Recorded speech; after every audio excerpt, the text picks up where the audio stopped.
Story of Mahakasyapa, Vegan, Part 1 of 10, on Between Master and Disciples, given in English on July 14th, 2024.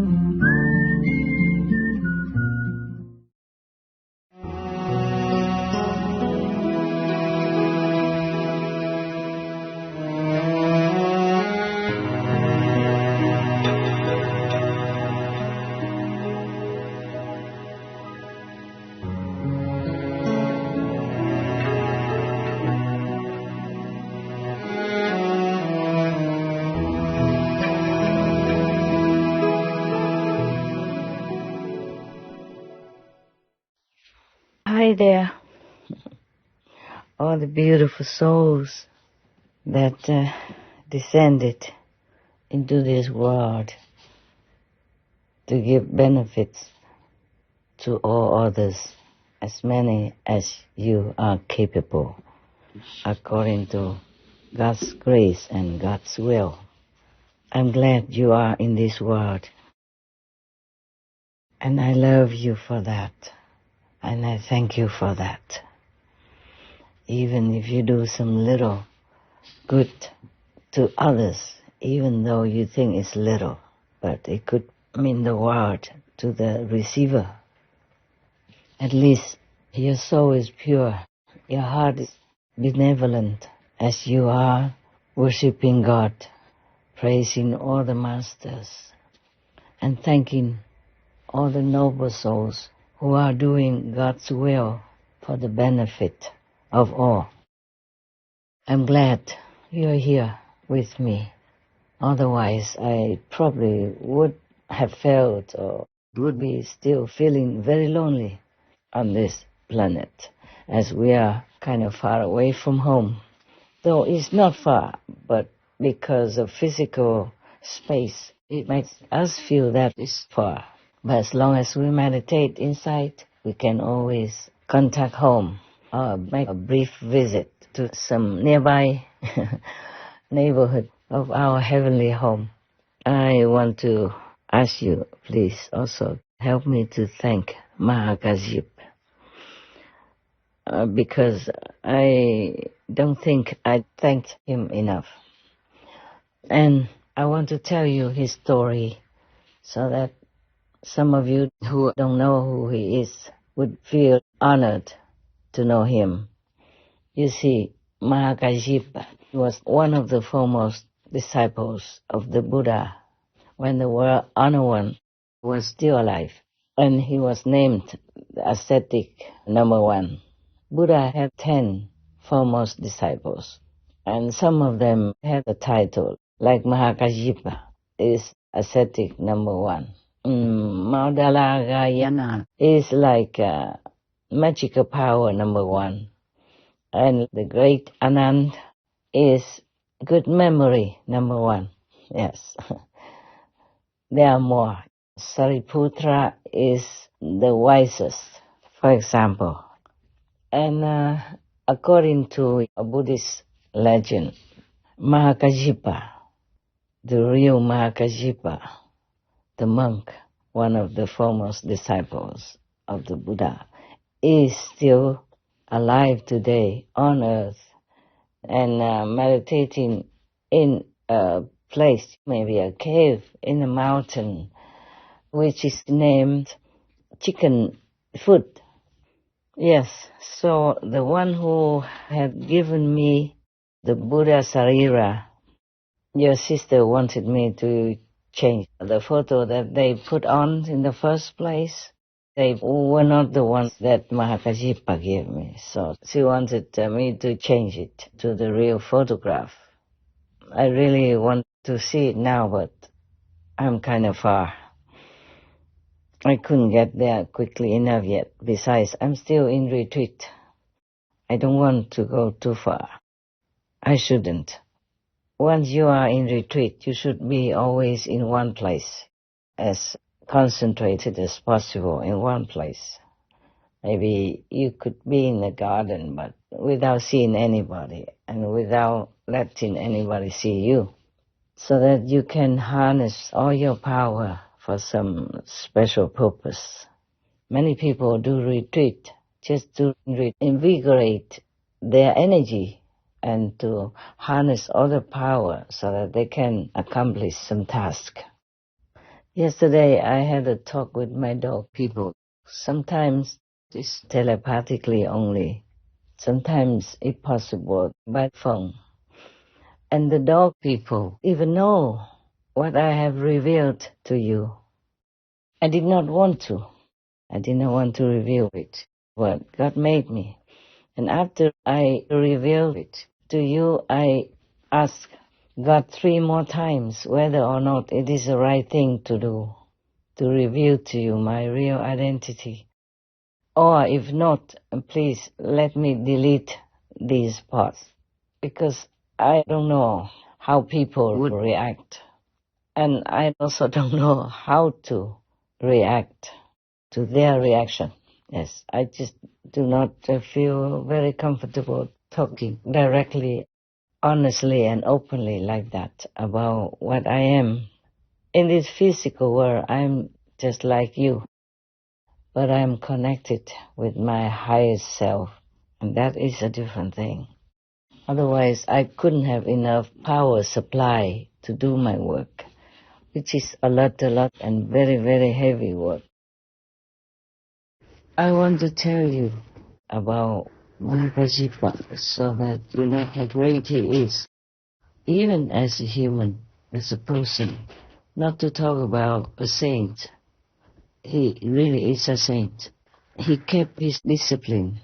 In Buddhism, you have 13 very strict disciplines which you have to adhere to in order to be called the best ascetic.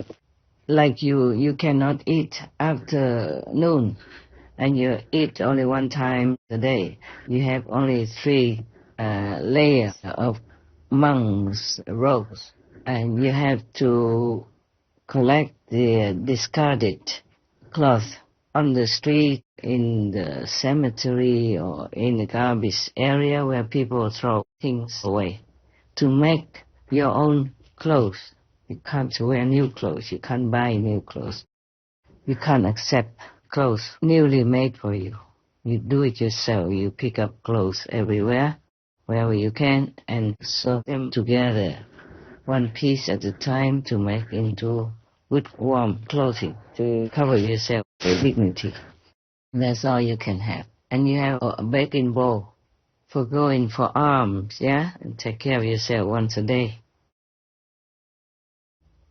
And nowadays, still there are Hinayana monks who do the same or similar, but then they eat anything at all. They don't restrict themselves to veganism, which is a compassionate diet. Because in the beginning, some people just came and were not used to the vegan diet, so the Buddha allowed them 3 kinds of permissible animal people meat, like those animal people from whose flesh you're eating, you don't hear their cry when they die. Or an animal person that you know is not because of you that she is being killed. Or the animal people who die naturally, or by accident, or old age, somewhere in the forest or on the street. Then you can eat them. But later on, the Buddha said, you should not eat that anymore. And he emphasized that whoever eats animal people meat is not his disciple. And whoever eats meat, he is not that person's teacher as well.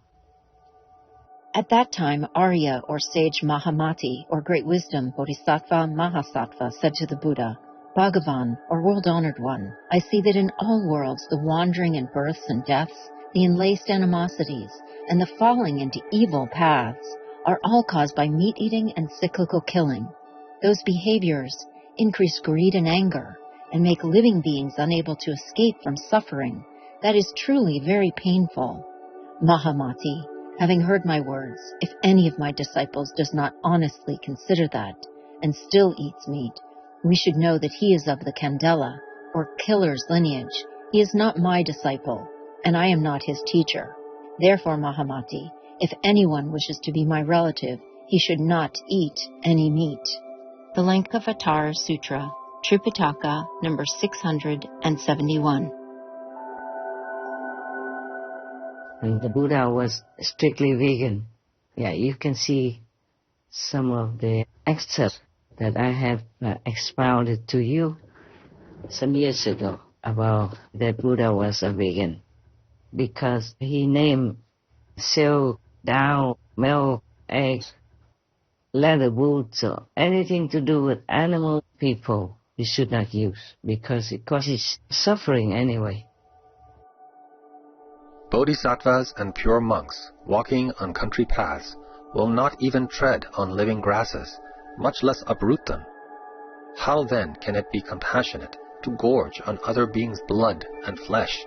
Monks who will not wear silks from the East, whether coarse or fine, who will not wear shoes or boots of leather, nor furs, nor birds down from our own country, and who will not consume milk, curds, or ghee, have truly freed themselves from the world.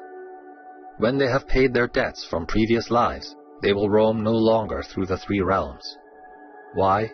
To wear parts of a being's body is to involve one's karma with that being, just as people have become bound to this earth by eating vegetables and grains. I can affirm that a person who neither eats the flesh of other beings, nor wears any part of the bodies of other beings, nor even thinks of eating or wearing these things, is a person who will gain liberation. What I have said is what Buddhas teach. Mara, the evil one, teaches otherwise. The Surangama Sutra.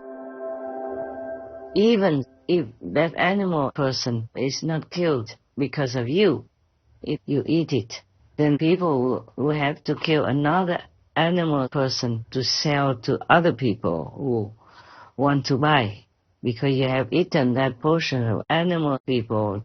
So there's one person missing, one chicken person missing. So if somebody wants to buy, they have to kill another chicken person to sell to you, or to them.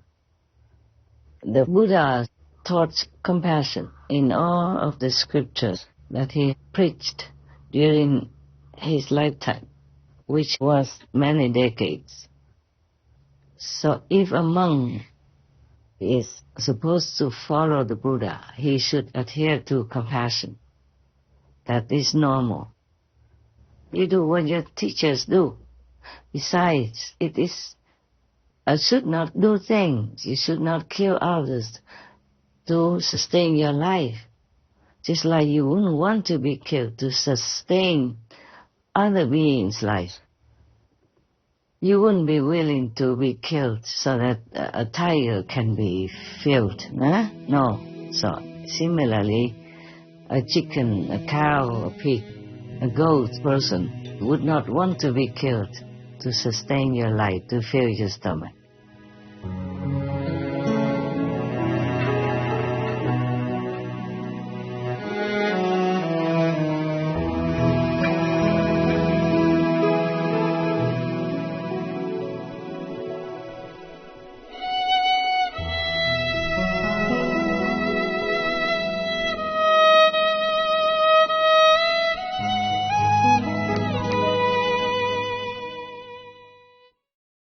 Supreme Master CHINGHAI, vegan, is a world-renowned spiritual teacher, humanitarian, and artist. To learn more about her compassionate life and teachings, please visit suprememastertv.com/master.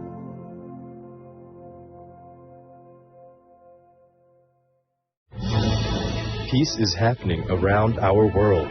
Peace News, number 67 of many and counting. there are many countries promoting peace and fostering amity among peoples and governments.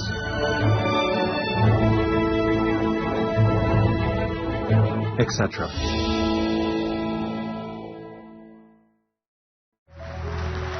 February 2024.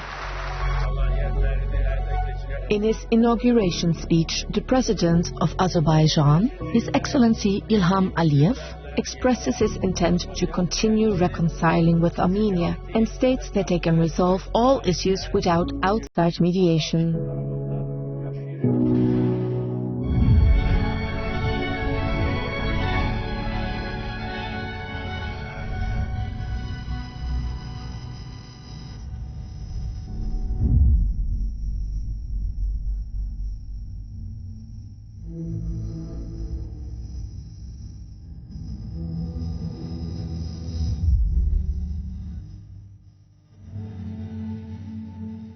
By creating peace, we all can make a loving, serene, and prosperous world.